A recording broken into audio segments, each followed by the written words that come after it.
한편 윤석열 대통령에 대한 이 수사의 속도를 내고 있는 경찰은 윤 대통령의 내란 혐의에 대한 고발인과 참고인을 불러서 조사를 이어가고 있습니다.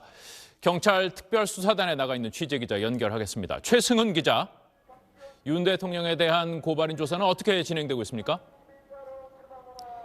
네, 경찰 특별수사단은 오늘 오전에 양경수 민주노총 위원장과 이지현 참여연대 사무총장 등 사무처장 등 고소고발인으로 신분으로 불러서 조사했습니다. 이들은 지난 4일 윤석열 대통령과 김용현 전 국방부 장관 등을 직권남용 혐의로 고발했는데요. 고발 대리인인 민변 사무차장은 헌법상 윤 대통령은 내란죄 혐의로 수사 대상이 될 수 있다며 신속하게 신병을 확보하고 강제 수사에 나서야 한다고 강조했습니다.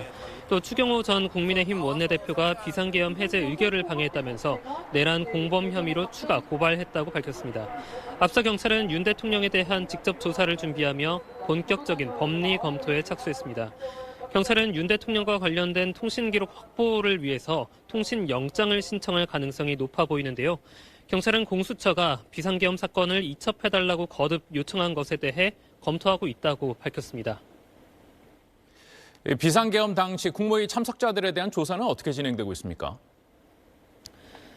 네, 경찰은 비상계엄 발령과 관련해 당시 국무회의 과정을 자세히 파악하기 위해 수사력을 모으고 있습니다. 송미령 농림부 장관은 오늘 경찰에 참고인 신분으로 출석해서 조사를 받습니다.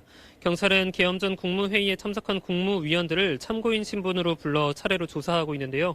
송 장관을 포함하면 지금까지 5명의 국무위원이 참고인 신분으로 조사받은 것으로 전해졌습니다. 이상민 전 행정안전부 장관은 아직 조사를 받지 않은 거로 알려졌는데요.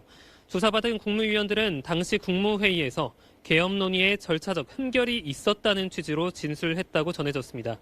경찰은 한덕수 국무총리와 추경호 전 국민의힘 원내대표의 조사 일정도 조율하고 있다고 밝혔습니다. 지금까지 경찰 특별수사단에서 SBS 최승훈입니다.